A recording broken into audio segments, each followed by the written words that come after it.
Welcome students. Today we are going to learn subject science chapter number 8 for standard 8. Our chapter name is cell structure and function.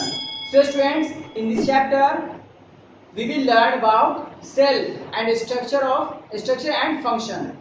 हम लोग इस chapter में ये biology का एक chapter है जो कि इसका नाम है सेल, है ना। इसमें हम लोग क्या पढ़ेंगे, सेल्स के डिटेल्स पढ़ेंगे, सेल के स्ट्रक्चर क्या होते हैं, उनके फंक्शंस क्या होते हैं, डिस्कवरी ऑफ सेल्स, ठीक है, और इसका नेमिंग कैसे पढ़ा सेल्स, ये सब जो है हम लोग इसके बारे में, सेल्स के बारे में डिटेल्स में पढ़ने वाले हैं। So let's start our chapter. First point, discovery of cell. सबसे पहले हम जानेंगे कि डिस्कवरी ऑफ सेल कैसे हुआ, ठीक है, किन्होंने किया, है ना, किनके द्वारा हुआ। तो अब देखते हैं, cell were discovered by Robert Hooke in 1665। Cell जो है वो डिस्कवर्ड हुआ किसके थ्रू, रॉबर्ट हुक, एक साइंटिस्ट थे रॉबर्ट हुक, जिनके थ्रू क्या हुआ कि 1665 में सेल का डिस्कवरी हुआ। इन्होंने ही सेल नाम दिया। इन्होंने कैसे किया, एक इंसिडेंट के थ्रू। इन्होंने क्या किया, स्लाइस ऑफ कॉर्क, यानी कि जो कॉर्क पेड़ है, कॉर्क जो ट्री है, उसका स्लाइस, उसकी छाल, स्लाइस में जो होता है छाल जो होता है उसका ऊपर का, तो उसको उन्होंने लिया, ठीक है। उन्होंने अचानक से एक्सीडेंटली उसमें देख लिया कि माइक्रोस्कोप से उन्होंने देखा कि उसमें जो है कि ब्लॉक बने हुए हैं, चेम्बर्स बने हुए हैं, छोटे छोटे से ब्लैक ब्लॉक्स बने हुए हैं जो कि एक दूसरे से सेपरेटेड हैं। माइक्रोस्कोप से उन्होंने देखा तो देखा क्या कि स्लाइस में छोटे छोटे से चेम्बर्स बने हुए हैं और एक दूसरे से वो सेपरेटेड हैं वॉल के थ्रू। तो उनको उन्होंने क्या बताया कि सेल नाम दिया, उसका नाम क्या दिया उन्होंने, सेल नाम दिया। उसके बाद अप्रोक्सीमेटली 150 ईयर्स आफ्टर, 150 साल के बाद क्या हुआ कि फिर सेल थ्योरी डेवलप हुआ। और ये किसने दिया, the cell theory given by German biologist जो थे उन्होंने दिया। उनका नाम था Matthias Schleiden and Theodore Schwann, यानी कि शॉर्ट में उनको स्लाइडेन और स्वान बुलाया जाता है, ठीक है। स्लाइडेन और स्वान ने दिया, क्या दिया, सेल थ्योरी उन्होंने दिया। और बहुत सारी डिटेल्स और बहुत सारी जो है ना अननोन बातें भी उन्होंने बताई सेल्स के बारे में, क्योंकि उस समय क्या था कि जब स्लाइडेन और स्वान ने ये थ्योरी दिया उस समय काफी डेवलप्ड और हाई टेक्नोलॉजी के माइक्रोस्कोप प्रेजेंट हो चुके थे, कलरफुल माइक्रोस्कोप प्रेजेंट हो चुके थे उस समय, इसलिए उन्होंने इसका बहुत ही अच्छे से थ्योरी दिया।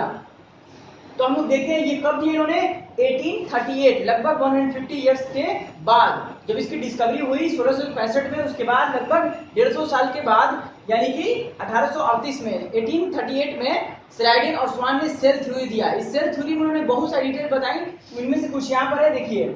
All living things are made up of cells. उन्होंने ये बताया कि जितने भी लिविंग थिंग्स हैं, या फिर प्लांट्स हो या फिर एनिमल्स हो, दोनों में से कोई भी जो है, जितने भी लिविंग थिंग्स है वो सेल्स के बने होते हैं। Cell is the fundamental structure of organism, living organisms. Living organism के जो फंडामेंटल स्ट्रक्चर है, जैसे कि एक वॉल बनता है, जैसे एक वॉल डेवलप होता है ना ब्रिक से मिल करके, उसी तरह से सेल से मिल करके हमारी बॉडी पूरा डेवलप हुई है। लिविंग ऑर्गेनिजम्स की जो बॉडी है वो डेवलप होती है। उसके बाद उन्होंने बताया cell are similar in their basic structure. जो सेल होते हैं, जो जैसे प्लांट सेल हो या फिर एनिमल सेल हो, या हमारी बॉडी में क्या है, बहुत सारे सेल्स है। हमारी बॉडी जो है मिलियंस ऑफ मिलियंस सेल्स से मिलकर के बनी हुई है। वो सेल्स जो है वो बेसिक स्ट्रक्चर में सिमिलर होते हैं, लेकिन उनके शेप और साइज में क्या होता है कि डिफरेंस होता है, differ in shape and size. उनका शेप और साइज होता है, क्योंकि डिफरेंट ऑर्गन्स के पास जो है, डिफरेंट ऑर्गन्स में डिफरेंट टाइप के फंक्शन होते हैं, तो उसी हिसाब से उनका सेल्स भी उसी आकार का होता है, उसी साइज और उसी शेप का होता है। लेकिन बेसिक स्ट्रक्चर जो है, इंटरनल स्ट्रक्चर, वो सेल्स का लगभग सेम होता है सभी का। अब आता है the way on organism function depends on the way the cell work.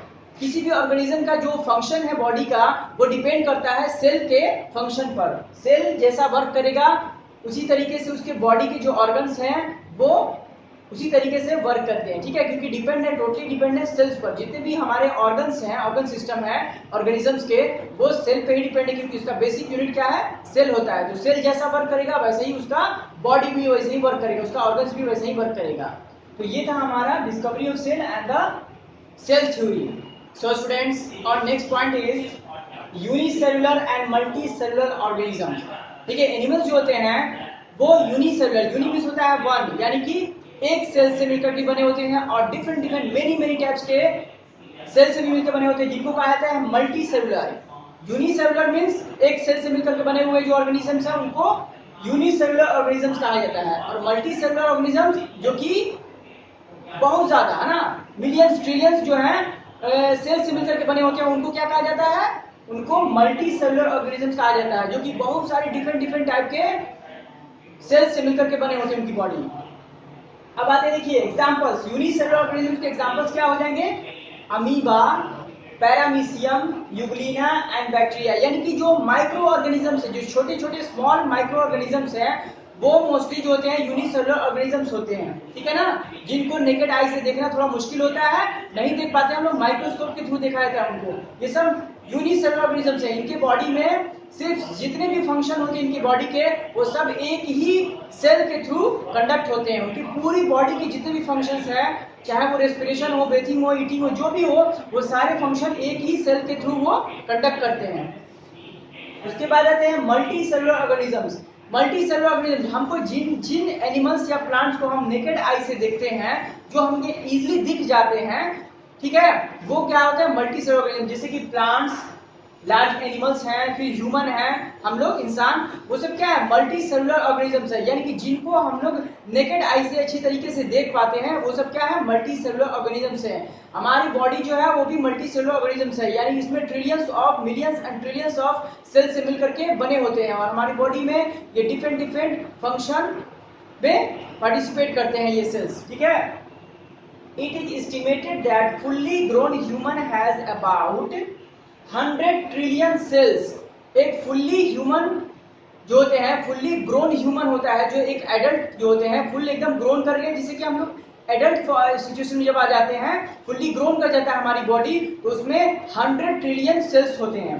कितने होते हैं? 100 ट्रिलियन सेल्स पाए जाते हैं, और 1 ट्रिलियन इक्वल टू क्या होता है? 10 टू द पावर 12। तो चीजें कितना ज्यादा होता है, 100 ट्रिलियन बहुत ज्यादा नंबर्स होते हैं ये।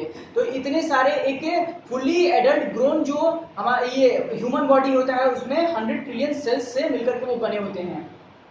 तो ये डिफरेंट डिफरेंट टाइप के जो सेल्स हैं, वो डिफरेंट टाइप के वर्क में वो हेल्प करते हैं हमारी बॉडी के फंक्शंस में। अब आते हैं, देखिए यहाँ देखिए एक यहाँ पर बनाया हुआ है फ्लो चार्ट। देखिए सेल सबसे फंडामेंटल यूनिट होता है बॉडी का, ऑर्गेनिजम्स का, किसी भी लिविंग ऑर्गेनिज्म का सबसे बेसिक और फंडामेंटल यूनिट क्या होता है? सेल होता है। सेल से मिलकर बनते हैं टिश्यू, और टिश्यू से मिलकर बनते हैं ऑर्गन्स, है ना। ग्रुप ऑफ सेल्स को टिश्यू बोलते हैं, और ग्रुप ऑफ टिश्यू को ऑर्गन्स बोलते हैं, और ग्रुप ऑफ ऑर्गन्स को क्या बोलते हैं? Organ system. And organ, group of organ system से क्या बनता है? पूरा ऑर्गेनिजम्स बन जाता है, ठीक है। तो सब यहाँ ग्रुपिंग कर करके क्या होते हैं कि डेवलप हो रहा है। तो सबसे बेसिक यूनिट क्या है? सेल्स है। उसके बाद ऑर्गेनिज्म देखिए कहाँ पर है, और इसका बेसिक यूनिट सेल है। सेल से मिलकर बनते हैं टोटल ये ऑर्गेनिजम्स, ठीक है ना।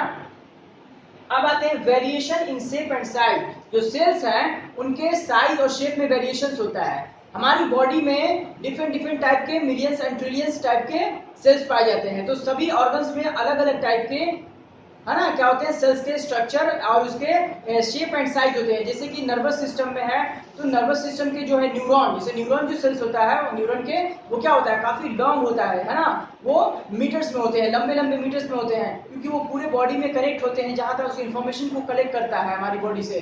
तो उसी तरीके से क्या होता है कि वो लॉन्ग होता है। मसल सेल्स है, स्किन सेल्स है, स्किन सेल छोटे छोटे होते हैं, मसल सेल्स थोड़े लंबे होते हैं। इस तरीके से क्या है कि अब जैसे रेड ब्लड सेल क्या है? White blood cell and red blood cell, ये सब क्या है? ये सब ब्लड के अंदर होते हैं। तो काफी टाइनी, एकदम स्मॉलेस्ट होते हैं ये सब। ह्यूमन बॉडी में सबसे अगर कोई स्मॉलेस्ट सेल होता है, तो वो होता है कौन सा?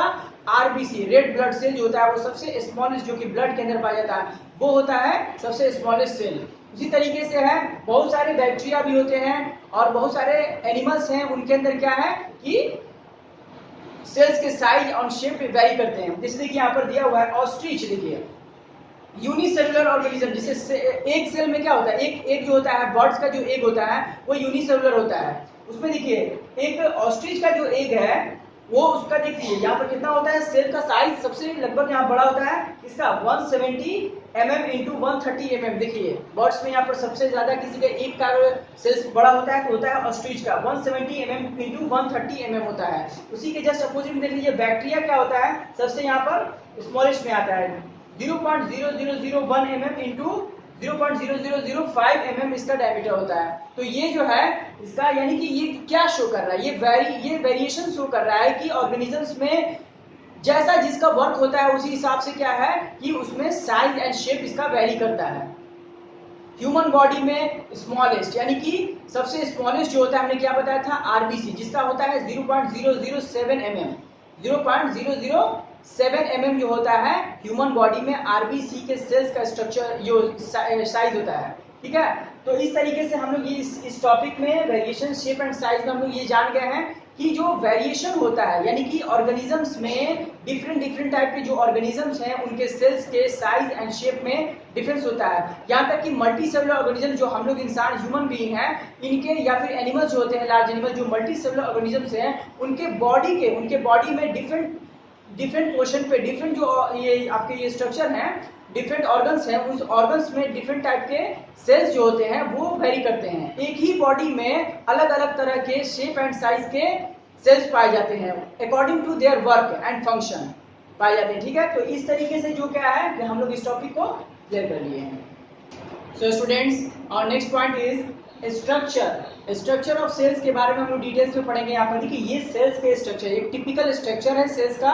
ठीक है, तो यहाँ पर देखिए ये क्या है, सेल का स्ट्रक्चर है और इनका जो पार्ट्स है सेल के उनके नेमिंग किए गए, इनके बारे में हम लोग डिटेल्स में यहाँ पर देखेंगे। सबके नाम हमने यहाँ पर लिख चुके हैं, उनके डिटेल्स हम जानेंगे कि किनका क्या काम होता है। सबसे पहले आता है साइटोप्लाज्म। देखिए साइटोप्लाज्म यहाँ पर दिया हुआ है। साइटोप्लाज्म एक जेली लाइक स्ट्रक्चर होता है जो इनसाइड द सेल्स होता है।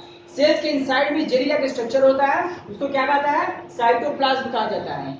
अब आगे देखते हैं सेल मेम्ब्रेन और सेल वॉल।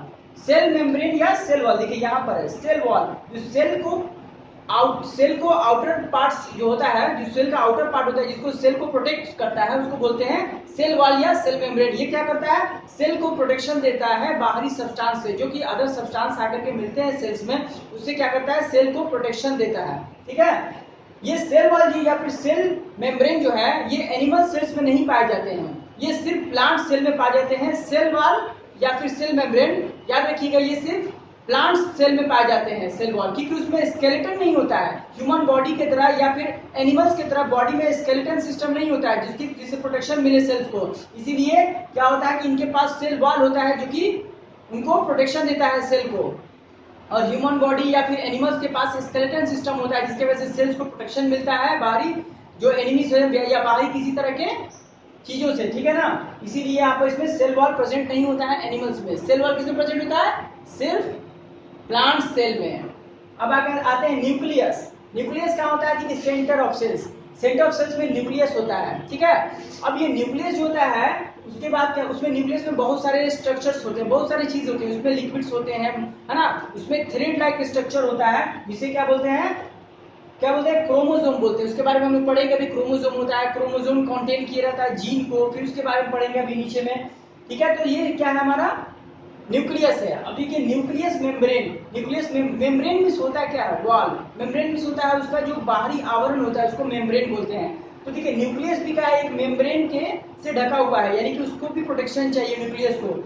न्यूक्लियस क्या करता है, जितने भी सेल्स के सारे फंक्शन को कंट्रोल करता है। ठीक है, सेंटर होता है वो, किसी भी फंक्शन जो सेल फंक्शन करता है किसी तरह का उसको कंट्रोल करता है कौन, न्यूक्लियस करता है, वहीं पर कंट्रोल होता है ये सारे फंक्शन इसके सेल्स के। अब आगे देखते हैं न्यूक्लियस मेम्ब्रेन, यानी कि न्यूक्लियस का जो मेम्ब्रेन है ये बाहरी जो है, जैसे सेल का बाहरी है ना ये वाला आवरण उसको सेल मेम्ब्रेन कहते हैं, उसी तरह से न्यूक्लियस के बाहरी लेयर को क्या कहते हैं, न्यूक्लियस मेम्ब्रेन कहते हैं।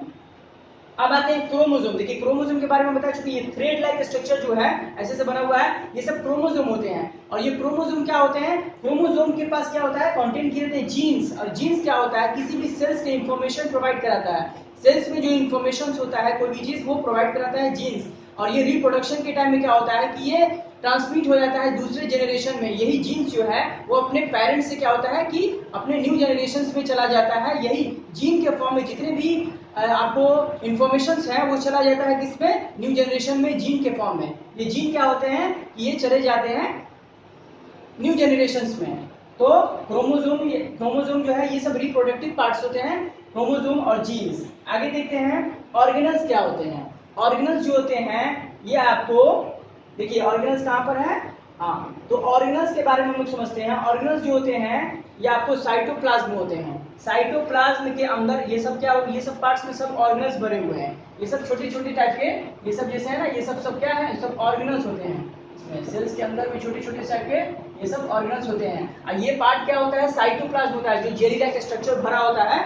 सेल्स के अंदर जो जेली लाइक स्ट्रक्चर होता है, जेली भरा होता है, उसके अंदर ही साइटोप्लाज्म होते हैं। और ये साइटोप्लाज्म ये साइटोप्लाज्म होते हैं jelly like, jelly like structure को जो होता है जेली भरा होता है उसको साइटोप्लाज्म बोलते हैं। और साइटोप्लाज्म के अंदर स्मॉल टाइप के ऑर्गेनल्स पाए जाते हैं। ये ऑर्गेनल्स को देखिए नाम यहाँ पर है, क्या नाम है, सबसे पहला है माइटोकॉन्ड्रिया। माइटोकॉन्ड्रिया को पावर हाउस भी कहा जाता है, पावर हाउस ऑफ सेल, क्योंकि माइटोकॉन्ड्रिया जो होता है ये बॉडी को एनर्जी प्रोवाइड करता है, ऑक्सीडाइज फूड को ऑक्सीडाइज कर देता है। ऑक्सीडाइज करने के बाद ये क्या करता है, एनर्जी प्रोवाइड कराता है, इसी इसको पावर हाउस ऑफ सेल कहा जाता है माइटोकॉन्ड्रिया को।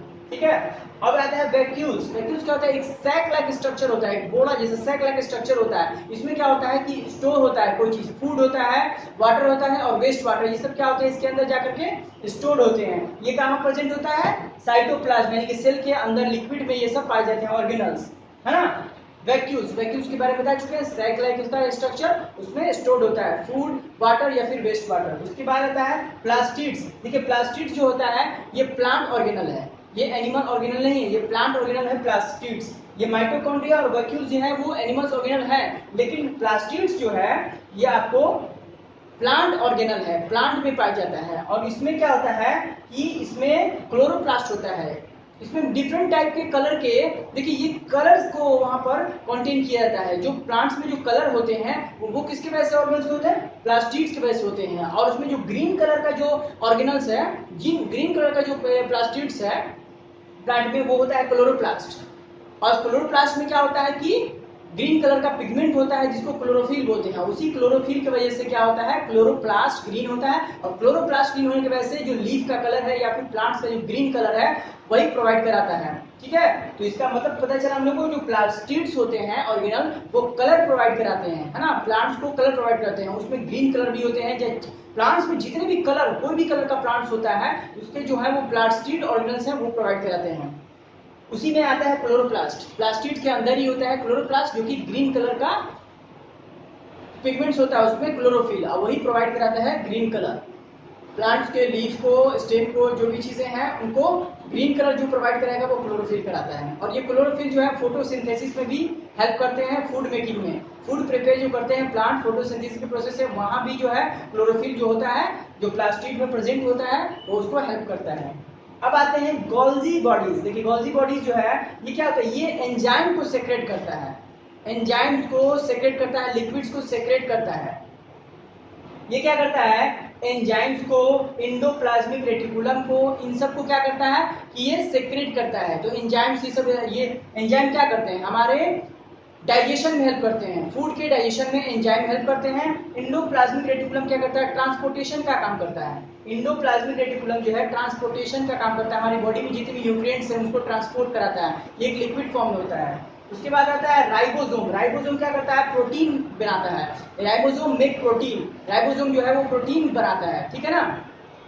फिर आता है लाइसोसोम, एक है लाइसोसोम। लाइसोसोम क्या करता है, वो करता है आपको डिस्ट्रॉय ओल्ड सेल स्ट्रक्चर। ये ओल्ड सेल स्ट्रक्चर को क्या करता है, डिस्ट्रॉय करता है, ठीक है ना। ओल्ड सेल स्ट्रक्चर जो हो जाते हैं उनको डिस्ट्रॉय करके न्यू सेल्स का फॉर्मेशन होता है वहां पर लाइसोसोम के थ्रू। अब आता है सेंट्रोसोम, एक और होता है सेंट्रोसोम। सेंट्रोसोम क्या करता है, आपको सेल डिवीजन में हेल्प करता है, सेल डिवीजन में हेल्प करता है, ठीक है ना। तो इस तरीके से जो है ऑर्गेनल्स के बारे में हम लोग समझ गए कि ये कौन कौन से ऑर्गेनल्स होते हैं और उनका क्या काम होता है। ये सारे ऑर्गेनल्स जो है यहाँ से हमने पढ़ाया, जो आपको mitochondria, vacuoles, plastids, Golgi bodies, ये सब क्या है, ये सब जो ऑर्गेनल्स होते हैं ये होते हैं आपको साइटोप्लाज्म में। और साइटोप्लाज्म में हमने क्या बताया कि साइटोप्लाज्म जेली लाइक स्ट्रक्चर होता है, जेली भरा होता है सेल के अंदर, उसी में छोटे छोटे स्मॉल जो है ये सब ऑर्गेनल्स हैं, ठीक है। ऑर्गन्स हेल्प करते हैं सेल्स को, सेल के फंक्शंस में हेल्प करते हैं और हमारी बॉडी के फंक्शंस में भी हेल्प करते हैं। तो इस तरीके से हम लोग ने देख लिया structure of cell. So students, और next part is difference between plant and animal cell. Animal cell and plant cell के बीच में डिफरेंस क्या क्या है। देखिए सबसे पहला जो है, यहाँ पर हमने एक बॉक्स बना लिया है, इधर प्लांट सेल है, इधर एनिमल सेल है। फर्स्ट में हमारे क्या डिफरेंस होना चाहिए, देखिए यहाँ पर it is larger than animal cell. Plant cell जो होता है वो साइज में क्या होता है, लार्जर होता है एनिमल सेल से। इसमें क्या हो जाएगा, it is smaller than plant cell, ठीक है। नेक्स्ट है it has cell wall. Plant cell में हमने बता चुका है कि हमने क्या बताया है कि सेल वॉल प्रेजेंट होता है, लेकिन एनिमल सेल में सेल वॉल प्रेजेंट नहीं होते, इसके जगह पे स्केलेटन जो है वो प्रोटेक्शन देते हैं सेल को।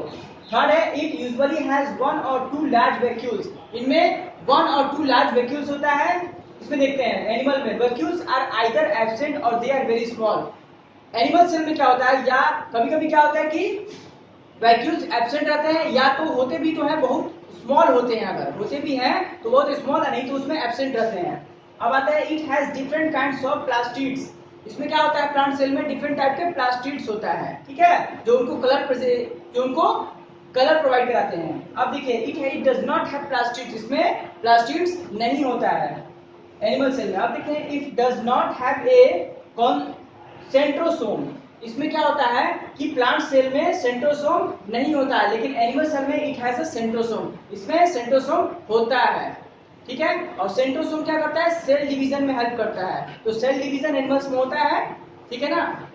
अब आते हैं हम लोग देखते हैं last point in this chapter है ग्रोथ एंड डिवीजन। ग्रोथ कैसे होता है, डिवीजन कैसे होता है ना, डिवीजन के थ्रू क्या होता है, ग्रोथ होता है। अब देखते हैं हम लोग ये डिवीजन क्या होता है, सेल डिवीजन कैसे होता है। देखिए सबसे पहले ये पेरेंट सेल है, ये क्या है, सेल है, इसका इसमें एक न्यूक्लियस है, ये जब ब्रेक करेगा सेल जो है डिवीजन होगा इसका। देखिए ये पेरेंट सेल से सबसे पहले क्या होगा कि सेल के जो न्यूक्लियस है वो 2 पार्ट्स में, देखिए 2 पार्ट्स में न्यूक्लियस जो है वो डिवीजन हो रहा है उनका, पहले डिवाइड हो रहा है न्यूक्लियस, उसके बाद क्या हो रहा है कि देखिए धीरे धीरे क्या हो रहा है, न्यूक्लियस जो है अपना अलग सेल प्रोवाइड कर रहा है, अपना अलग सेल को वो बना रहा है ना, अलग सेल बना रहा है। फिर उसके बाद फाइनली क्या होता है कि ये दोनों न्यूक्लियस अलग होकर के अपना अलग अलग सेल बना लेते हैं, तो यानी कि पेरेंट सेल और जो न्यू सेल बना है उसको डॉटर सेल बोलते हैं। पेरेंट सेल से एक पेरेंट सेल से 2 न्यू डॉटर सेल्स का फॉर्मेशन हुआ है, ठीक है, फॉर्म हुआ है उससे।